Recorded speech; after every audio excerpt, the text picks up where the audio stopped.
From Chicago's Can TV, a look at the week's events is reported in the newspapers, in the blogs and online, and on radio and TV. This is Chicago Newsroom. Well, hi there and welcome to Chicago Newsroom here on Can TV. I'm Ken Davis. So it's down to a few days and we're reduced to arguing over whether Garcia's group Enlace had a debt or a deficit and whether Phil Ponce should be merely fired or maybe tried at The Hague for crimes against humanity.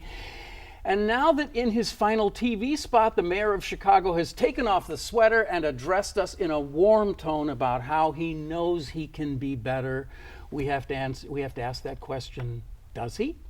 But we'll also have to look at the cold, hard numbers. Major polls show Mayor Emanuel with a pretty much insurmountable lead, and now there are lots of really smart people picking apart those polls and making an argument about how Garcia could still win.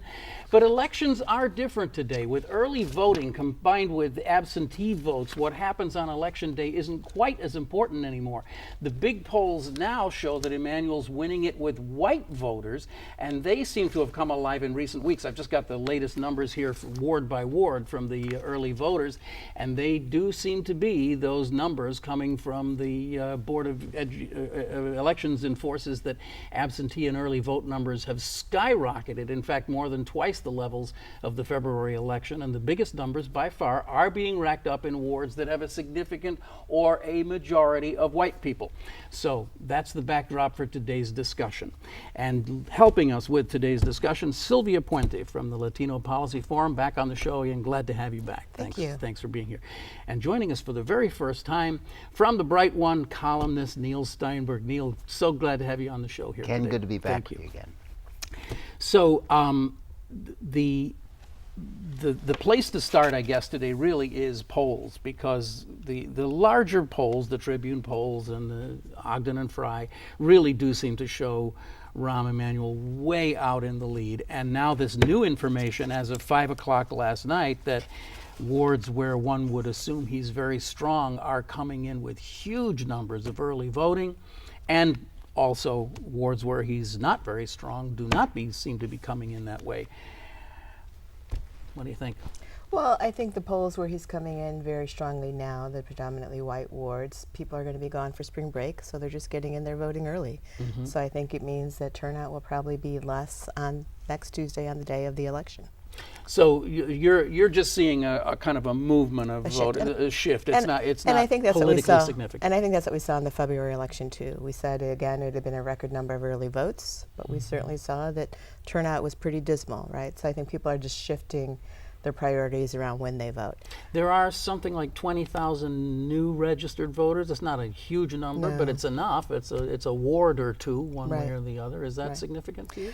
I think it is. I mean, I don't know where all the 20,000 votes came from, but I think in general what I like to say, Ken, is the Latino Policy Forum was fortunate to be able to collaborate with a group called Latino Decisions, which is the nation's premier Latino polling firm, on a poll that came out a week ago, last Monday, and then we had a piece in Huffington Post on it. And it was historic, as is this election. It was the first poll of Latino voters in a mayoral election ever in Chicago. And what really distinguished that poll, and again, random sample, scientifically valid, all of that, is that the poll was conducted bilingually in whatever language preference the person answered As people the phone. answered the phone, whether they So answered... if the person answered the phone, bueno, the person conducting the poll could automatically go into Spanish. If the person said hello, the person could automatically go into English. And being Chicago, if the person went back and forth between English and Spanish, it was immediately responsive. Oftentimes what happens in these polls, and I've asked, Ogden and Fry has been pretty blunt in saying they know that they're underpolling Latinos. I asked the Tribune what their methodology was, and all they would tell me was that Latino voters were accommodated, which often means that there's a callback or you have to wait. It's not an immediate response. It's not Sylvia, you used a word I want to ask, a historic election. I mean, obviously it's part of history, but is there anything else that sets this apart? In terms of this election? Yes. Sure. I mean, I think the fact that, you know, we have not had a contested mayoral election in anyone's recent memory. And of course, what that about we 4 have years ago? I mean, didn't he run against Gary Chico? Didn't he crush him? Isn't, Gary Chico? Oh, Historic in the sense that we've gotten to the point where we're past the runoff, that we're down to the two person election. Yes, because you're right. We have had 2 Latino candidates that ran in the last election. Given that this is a now one-on-one, I think really sort of raises the stakes. Given that we have our current mayor, and we all know a lot about him, and then we have Commissioner Garcia running, I think, a very credible campaign. And really, no one has the crystal ball. We'll have to see how Tuesday turns out. I would say that one aspect that I think you could objectively say is historic is that because of the runoff system, this is the first time that we have 2 candidates who kind of came up through the electoral process, and now they're going head to head. It has put the mayor, any mayor, it's put the mayor in a much more challenged position than a mayor's been in before. He's certainly sweating more than he's had. Yeah. But although I would argue, we mentioned earlier that he's campaigning really hard, and that's a classic Rahm Emanuel. He always does that. I mean, when he ran against Nancy Kasich, he was 15 points down. She was this, child of Polonia in Rostenkowski's old 5th district, and he was out, eating hot dogs and kissing babies, and he does do all that. I mean, we think of him as Metternich behind the velvet curtain, but he's really good on that sort of one-on-one. We were having a little bit of conversation before the cameras rolled, and I was making reference to Fred Klonsky's blog, and he after the WTTW debate the other night said that Rahm Emanuel was not behaving like a candidate who is 15 points ahead. So he himself does not believe those polls. That's what I'm saying, is that's an assumption. In other words, I would think that's part of the buzzsaw Rahm mentality, is you flood the zone and do everything you can. He doesn't need $22 million either, or whatever the current figure is. Obviously he's not just cruising along, because, as you said, Garcia is mounting a credible campaign. Although I would debate whether he has set the city on fire with his vision, which I think he has hurt himself by kind of saying, basically, I'll figure this out after you elect me, which, as a journalist, it's a win-win situation. I hear that, right? And I think you're right. This is classic Rahm, right? I mean, we know he's an overachiever, type A personality.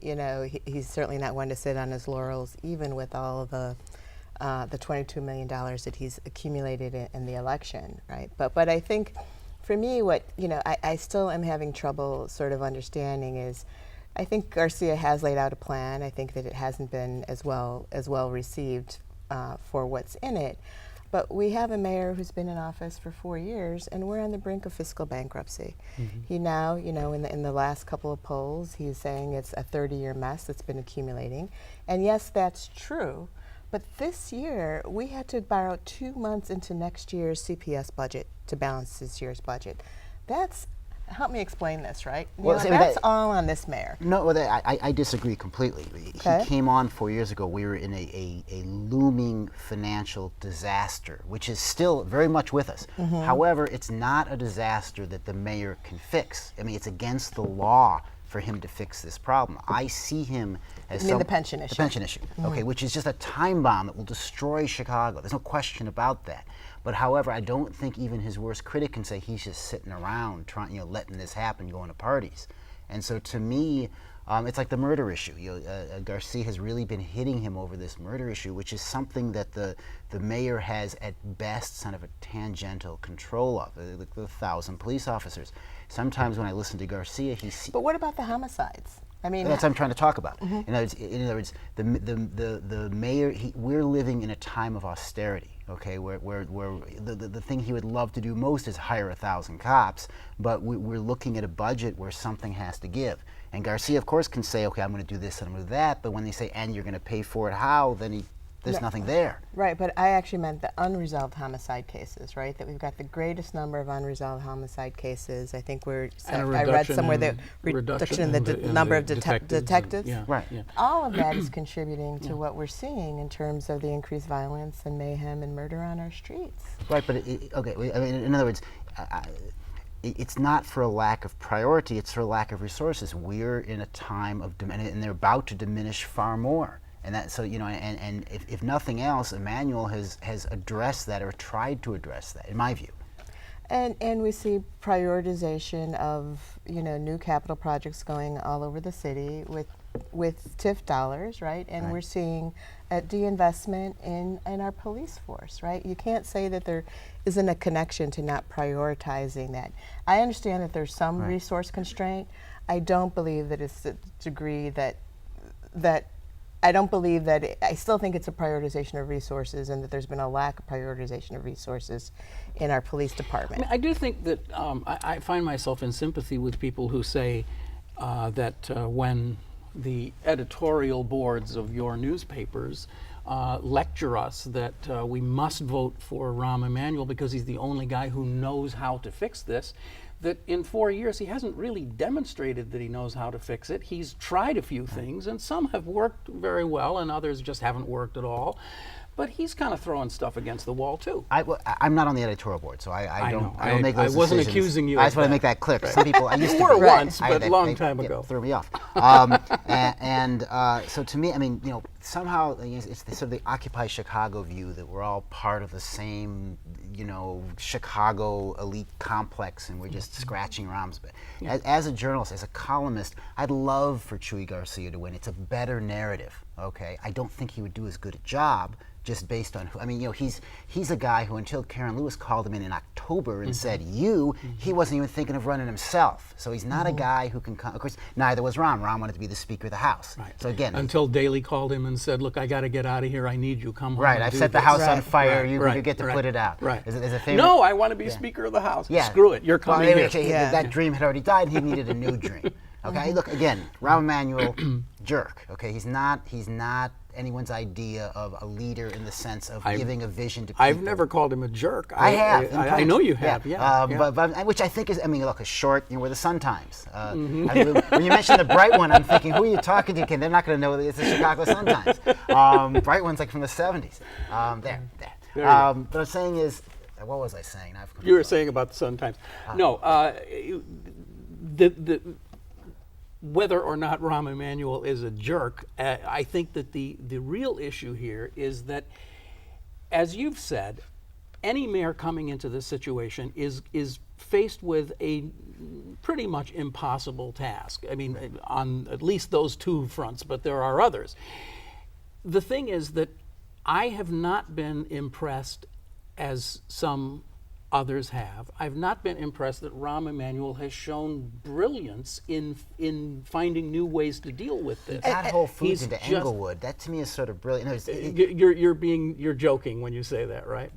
Because that's a drinking game to me. It's like, if he says one more time that he's putting a Whole Foods into Englewood, there's been one in Detroit for years, for God's sake. I mean, come on. But come on. Those are talking points, Neil. And I don't mean to make this as an anti-Rahm Emanuel thing. I have a lot of very good feelings about the man, and I think he's done a lot of good things as mayor. I really do. But I don't see him as being somebody who has brought a great deal of creativity to finding a way out of this pension mess.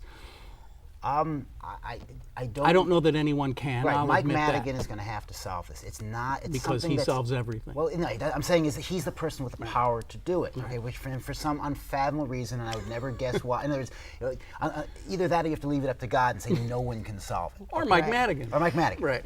But to your Same point, thing. Ken, one of my frustrations in reading the paper is that there will be 3 paragraphs on how Garcia doesn't have a plan, and then 2 sentences on, well, Rahm really hasn't given much detail either. Yeah. So I think that really speaks to the broader bias of our newspapers lecturing us on who should be the next mayor of the city of Chicago, and that they're not giving equal time or equal critique to each of the candidates on what they have or haven't proposed to resolve our city's financial crisis. It's so interesting to me that it has kind of come down to this fascinating narrative of this guy who, in his midlife crisis, went into the financial sector and made millions very briefly with a couple of connected friends, and then came back and told us he knew how to run the city. And a guy who, faced with all kinds of other challenges, stayed put and started a community organization and stayed in the city. Both these narratives are filled with flaws of all kinds, but they are a really interesting contrast. And you have to ask yourself at some point, really, does one does one narrative really qualify one person to be mayor more than another? Well, he's been doing. I mean, I had this argument during the gubernatorial election with Quinn and Rauner. Okay, to me, Rauner showed up and said, "I've never done this before. Elect me." And that, because I've run these businesses, and didn't give us any detail right. at And people all still of elected what him. he would So do. so maybe that bodes well for Garcia. And I thought, again, I didn't think they should elect Bruce Rauner for a variety of reasons. But to me, I don't understand in other words, what I'm trying to say is for Emanuel, he's been mayor for 4 years, and he's not, in the bad jobs that mayors can do. Okay, when you look at what's held against him, the 50 schools. Okay, this really bothers me about Garcia. Nobody's saying, and these kids were killed like we said they would, or that they're going to worse schools. It's all about the process. Garcia's saying, I would hold everyone's hand and I'd ask which parents want to close which schools. To me, the overriding fact was we needed to close 50 schools, and Rahm did it. Okay. And most of those kids are not going to substantially better schools. But they're not going to worse even, schools. Or even better. They're going to schools that are about the Chicagoland. 20% are going and you to saw better Liz schools. Dozier Yes, at I Franger watched High School. Chicagoland, yeah. You've got 400 kids in a 1,600 kid school. Right. Okay, And why is that? Because the city's hollowed out, and because anyone who has any sort of resources either takes them to the suburbs or sends them to a private school, because sending your kid to Chicago Public Schools is a form of child abuse in some places. There are many other factors that are involved in that too, and partly it is the, I would say, well-intended impulse to want to improve the schools by quasi-privatizing them. And what we've seen in that process is that it has been at best a mixed bag, Right. but that there has been one, perhaps unintended consequences that overrides all of them, and that is the hollowing out of schools that were not very good in the first place, but they are the school of last resort for so many people. We saw the hollowing out of schools because we tore down all the public housing. Right? Well, obviously so that just literally that was a removed, major and then issue. it took Right, of all course. these 15, 20 years later to begin to address the school issue, which I do agree that some of those schools really are underutilized, but there are also some schools that were closed that aren't underutilized, right? But I think what we're doing is a narrative for a public policy solution that we came up with 20 years ago when our schools really were a mess and we were described as among the worst in the nation. We said, okay, now we've got to start to create charters, right? That was a narrative and that was a policy solution 20 years ago. Moving up now to where we're at, I think what we've seen is charters have in some ways facilitated a disinvestment in our neighborhood schools, and now we've got to write the policy ship. And right, We exactly right. We still have to have charters. I certainly think that there's a lot of really good charters, but as you said, Ken, it's a mixed bag. And we can't be investing in charters at the expense of our neighborhood schools. Our policy prescription has to be all children deserve a good school, quality school, a good education, and we're not going to get there just by creating charters. We must invest in our neighborhood See, I agree schools. with that. I mean, to me, charter schools, in one sense, you're creating these excellent schools. In another, you could see it as an insidious way to end run around the teachers' union, to have less paid teachers, and to offload education to the Harris Bank, which I don't necessarily think is a good idea. So, again, the charter schools is something that Rahm really stresses, and to me, it's anti-democratic at its core. So, And we're never going to have enough charters for all of our kids. Right. Right? So we've got to invest in let's- our neighborhood schools. Could we sort of bring the focus back a little bit to the election here? Sure. Because one of the things, I mean, this is all the election, but one of the narratives that's sprung up in the last few days is that because of this early voting, there seems to be, I mean, I think even Chuy Garcia himself conceded the other day or yesterday that that voting looks like it's going against him. But the response is, we have a ground game and Rahm Emanuel does not. Rahm Emanuel has no soldiers, and SEIU and CTU and God knows how many other community organizations are going to be coming out in the last 3 or 4 days and working like the old school armies. And that, as he said yesterday, we're going to win it on election day because we're going to. Well, it so is spring are you break. buying that? It is spring break. There's going to be tens of thousands of teachers who are going to be out of school, and a lot of Rahm's base is going to be away on spring break. So I do think that there's certainly a lot of enthusiasm. I do think that there is a ground game. I've even heard that, we've got people coming in from all over the country. They're going to work on, Chicago has people coming from all over the country to work on the election for what it's beginning to symbolize. But we all know that the mayor is very astute. He's put in tremendous resources. And I think we're not going to know. What I did want to get back to for a minute, Ken, is the poll that we came out. Yeah, we didn't talk enough about that. And one of the things is the language issue, right, as I mentioned. And we know that these traditional polls are not adequately polling Latinos. On this poll, it showed that 46% actually responded in Spanish, right? And I don't think any other poll around town has been able to use that methodology, which in my opinion, they should. So it really calls into question how the veracity and the accuracy of the other polls that are out there.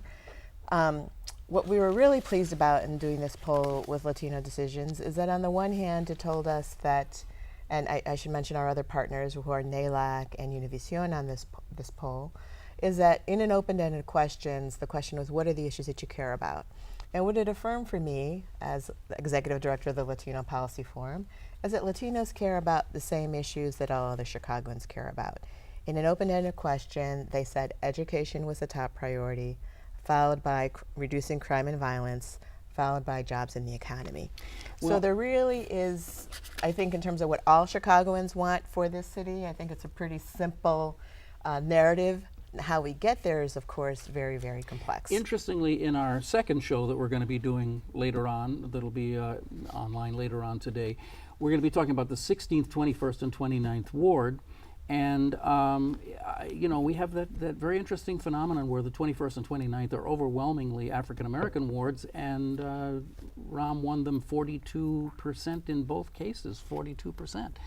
So he's got that kind of support in the black community. And now the Tribune is out today, and this is something I really wanted to talk to you about, because the Tribune is out today with a story essentially saying that they've done some more polling and they're showing that Chuy Garcia is not any more popular in the Hispanic community than he was before the first election. Yeah. And again, that might be polling methodology. I don't know. I think some of it is polling methodology. What our poll showed is, again, that about 60%, 61% of Latinos said they were favoring Chuy, 18% said they were favoring Rahm. So that really is a pretty disparate compared, I think, what some of these polls are saying.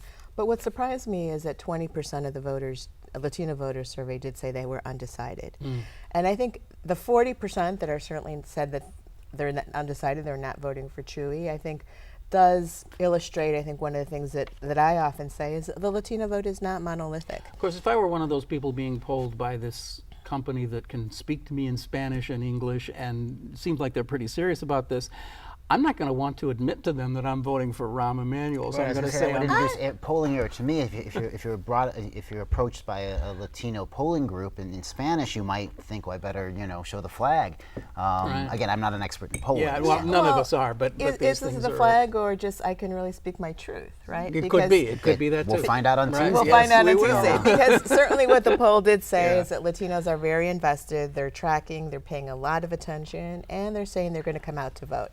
Now, if we can get to even 50 or 60% Latino voter turnout in Latino majority wards, I'll be doing a happy dance. To me, the bottom line is, if you look at the arc of numbers in America, Latinos are rising in power, in influence, in all is a much larger factor in America. And if Chuy Garcia becoming the mayor of Chicago can be part of that story, I don't think there's anybody who cares about the city who thinks it's a bad thing. Okay, the problems we're facing is not some magic thing that Rahm Emanuel has figured out, obviously. On the other hand, if you look at power in Chicago and what's probably going, if I had to bet the house, I would bet that Rahm wins on Tuesday. Yeah. And we all know, I mean, what we're seeing in this election, it's good for democracy. It's good for civic engagement. Yeah, I mean, I think this has been a really interesting election. It is fostering, I think. I've been happy that we've had it. Right. I think a wake-up call for Rahm Emanuel, certainly. Certainly for that, too. Well, but to your point, I think it is fostering a new narrative, Latino power, presence, and political engagement, right? With Chuy, win or lose, he is already the standard bearer for that, and I think has moved us further along in saying Latinos are a political force to be reckoned with in the city and in the nation. Could I just throw out on the table to completely switch things around? You want to talk about, just like for 1 minute, about Phil Ponce?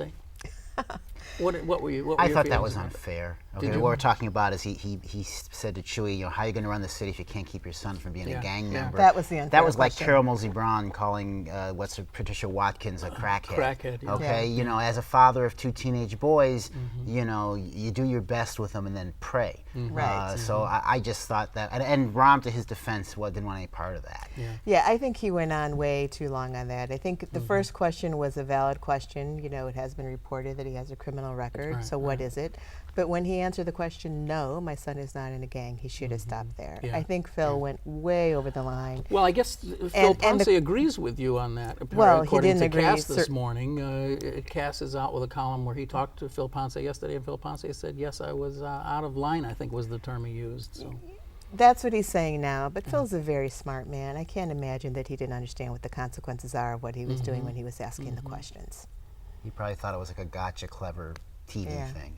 Yeah, it just smells a little fishy to me, and I think a little bit is set up. That the mayor comes in waving his paper about Enlace, and then you see Well, of the course, same thing on the screen. There was a little bit of coordination going on there, in my opinion. That's something that you can't prove. I that can't point. prove. I Right, said, in my right. opinion. Yeah. It was interestingly coincidental, though, that at the time Okay, he was it was asking it, Rahm interestingly Emanuel pulls out the coinc- sheet with the Enlace thing. You know what I want to But- mention, Ken, that we haven't talked at all, and I think has gotten really very little attention? That here we are in 2015, and while we have a very diverse city and a pretty diverse city council, we don't have any Latinas in our city council. There are no Latino women who are city council persons. Chewie's not going to be able to help that, will he? It's not something No. he's hiding that we don't know that's coming. The day after the election. No, but we have 18. We knew you how were many hiding how many ward runoffs do we have? Yeah. And we do have one potential Latina candidate. We haven't had one in city council in a very, very long time. And I think she certainly has waged a decent campaign and is giving a run for her money against the incumbent. So that narrative might Well, switch go ahead a and little plug bit. her then. Huh? Go ahead and plug her, Millie Santiago. Millie Santiago. Millie Santiago against Ray Suarez. against Ray Suarez, Yeah. and you know, I think a lot of people were surprised that she got into the runoff. So it is a head-to-head All right, competition. now this is not a gotcha question, but this has just occurred to me within the last 20 seconds. Do you know anything about Enlace, and do you think Enlace is and has been a valuable contributor? I certainly think so. Yeah. I mean, Latino Policy Forum has about 100 organizational members that we work with. Enlace is one of them. They're a very active partner to the Latino Policy Forum. But when Chewy created and built Enlace, what we've sort of seen in the growth of Latino community organizations is you've got all of the settlement houses that have been around for over 100 years who are in key parts of the city.